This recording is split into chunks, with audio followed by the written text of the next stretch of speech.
What's up, guys? If you're not subscribed, please subscribe. Also, please smash that like button on the video and enjoy the show. The most hated human being by God was Pharaoh. Pharaoh was someone that God gave superpower. He was America at that time. They had pyramids and fucking... Right. And he sent the miracle so he could see it with his own eyes. And he still didn't believe in the Creator until God drowned him in the Red Sea. Now, first of all, in the Quran, which came 1,400 years before they found this mummy, they didn't know they were going to find it, right? Yeah. How could the prophet have known they're going to find it? They didn't. In the Quran, it says... Pull it up. But that same Muhammad is mentioned in John 15 and John 16, and most Christians don't perceive it. What do you mean? He's mentioned by name in their scriptures. They can deny it all they want. John 15 what? John 15 and John 16, in our humble opinion, Jesus is referring to the Prophet Muhammad. But this is not what this episode was about. That's okay. I don't This should care. be a separate episode, But man. you're taking it where you're taking it. But I gotta want let to you get drive. to the people that are putting all of us against each other. That's Okay, the most we'll get important there. part. Let's go. Bring us there. Come on. All right. Does down. John 14, That's 16... Quora. Just go to the verse itself. Go to John 16. Well, it's 16 what? John 16. Just John 16 in the Bible. Let's go John through this 16, the Bible. together. Okay, here we go. All right.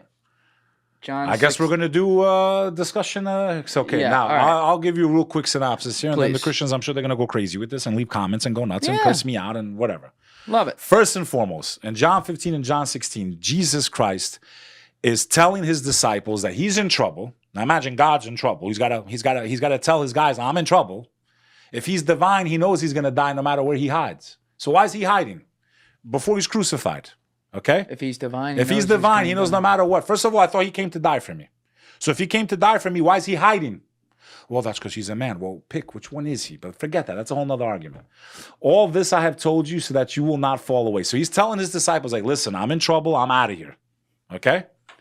All of this I have told you so you will not fall away. They will put you out of the synagogue. In fact, the time is coming when anyone who kills you will think they are offering a service to God. You, my followers, they're going to hunt you down. They're going to fucking destroy you. This is a fact. That's exactly what happened after his alleged crucifixion. They started rounding up the Christians, and I say Christian by people that followed Christ. They were massacring them, okay? They were throwing them in the Colosseum. The guy that wrote half the Bible was a Christian bounty hunter, okay? That's like if you're Jewish, the Germans are wiping out your people, and then all of a sudden it's like, hey, we're going to give you this book.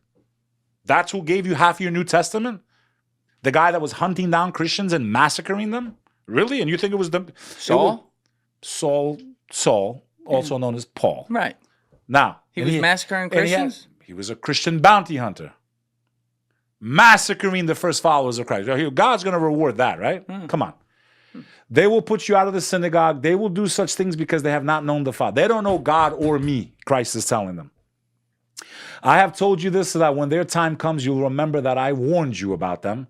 I did not tell you this from the beginning because I was with you. But now I am going to him who sent me, and none of you ask me, where are you going? Rather, you are filled with grief because I have said these things. But verily, I tell you, it is for your good that I am going away, because unless I go away, the advocate will not come to you. The advocate? Well, who's Christ talking about? We're reading this in what language, Julian Dorey? Well, right now, English. What language did Jesus Christ speak? Not English. He spoke Aramaic. Yeah. If I'm not mistaken, in Aramaic, the word that he uses for advocate is the word manahama, which translates to the word Ahmed, if I'm not mistaken, in the Arabic language. All right, let us know in the comments. Go ahead. But verily I tell you this for your good, that I am going away. Unless I go away, the advocate will not come. I will send him to you. When he comes, he will prove the world. Hang on, bro. That the advocate, what? He will prove the world about sin and righteousness and judgment, about sin, because people do not believe in me. Because I'm going to the Father where you can see me no longer. Verse number 12, very important. I have much more to say to you. Jesus is telling his workers, like, I'm out, mission fail, mission abort. Yeah. I'm going back to the Father. He's not telling you he's going to die there. I'm going back to the Father. Muslims believe that God rose Jesus. He never got hung on the cross.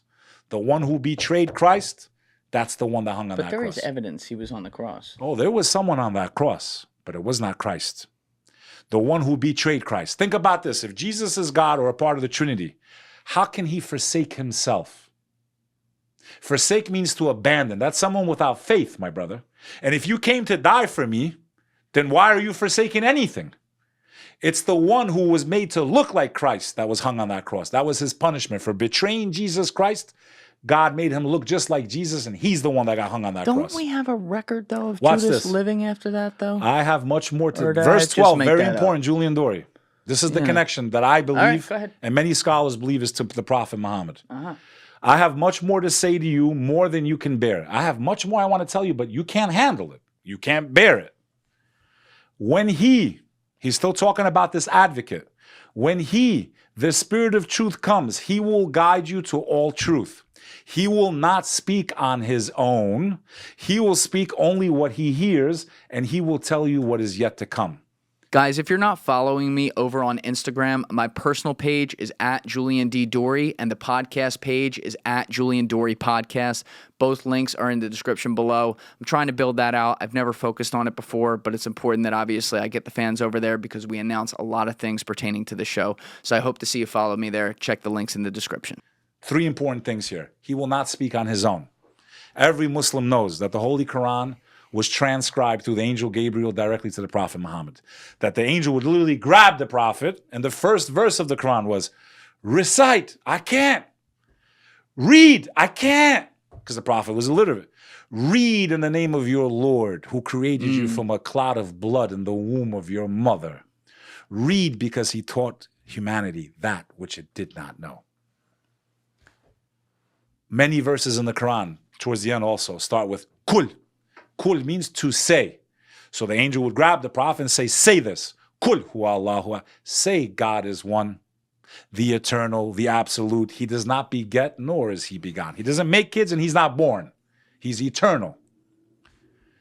He will not speak on his own, but whatsoever he shall hear from the Father, he will make it known to you. And you'll know that he's from us because he will confirm me. Here we are 2,000 years after the alleged death of Jesus Christ. What other human being came to earth? Now, the church tries to say, he's talking about the Holy Ghost. No, he's not talking about the Holy Ghost. Any Christian that's being honest will tell you the Holy Ghost is something that inspires you inwardly. It's not something that speaks outwardly. I can't see the Holy Ghost talking. The Holy Ghost can inspire me and I say something, but I'm not going to see the Holy Ghost preaching out in the open. I'll see it through another person. You get my point? Yeah. He's clearly describing someone that will come after him, Like a person. that will be transcribed to communicate what's coming next, which will tell of end times, and which will do what? Confirm him. Today, 2 billion people that are not Christian believe Jesus Christ is the Messiah because of a man named Muhammad. Because of a man who told them that he was sent by God, he was born to a virgin, and his mother has an entire chapter in the Quran called Mary. They do believe he's the Messiah? Absolutely, but that doesn't mean divine. What? That it means the anointed, the chosen one. Right. Jesus Christ was chosen to bring the Israelites back onto the path of God. They kept going astray. They kept dabbling in fucking black magic in Babylon. Okay? They did this shit. Not all of them, but they did. They were cut off from source. When they didn't accept Christ, they were reconquered again. But Babylon was even like run by the Persians and shit at some I understand. points. Yeah, that's when they got freed. What? When the Persians reconquered Babylon, then they told the Israelites to go back and they built the second temple, and then Christ came. What You was that, understand? like 500 BC, something like that? Yes. Then Christ came. The second temple. The third one goes up, my friend. It's bye-bye. When you see that temple, wait for the one-eyed liar. Wait for a human being who will appear. I promise you. Remember this if you're watching this show. Then you're going to know who told the truth or not. You will see a human being who will have powers that no human being has. He will speak things and have power when the world is in complete and utter destruction. Famine, starvation, global warming, whatever you want to call it, wars. This guy's going to appear promising you food and all this stuff and peace and all that. But remember, he'll have 2 eyes. One eye will look like when you pop a grape. He'll have one eye that is damaged. He will be the one-eyed liar, the false Messiah, because the only true Messiah is Jesus Christ. When Jesus came back the first time, he came for the Israelites. They didn't listen. They fell from grace. They lost their connection for revelation. This is what the Muslims believe. Mm-hmm. So then from the house of Isaac, God went to the house of Ishmael for the final revelation. They don't believe Islam is a new religion. They believe because we allowed the corruption. I believe in the gospel of Jesus Christ. We don't have his gospel. We have Mark and Luke and Matthew and Paul, who wrote half the Bible. Paul, someone that was executing Christians. Okay? This is the theory the Muslims have. Whoever betrayed Jesus Christ was the one that was hung on that cross. How can you forsake yourself? If you're a Christian, ask yourself, how can you forsake yourself if you're God?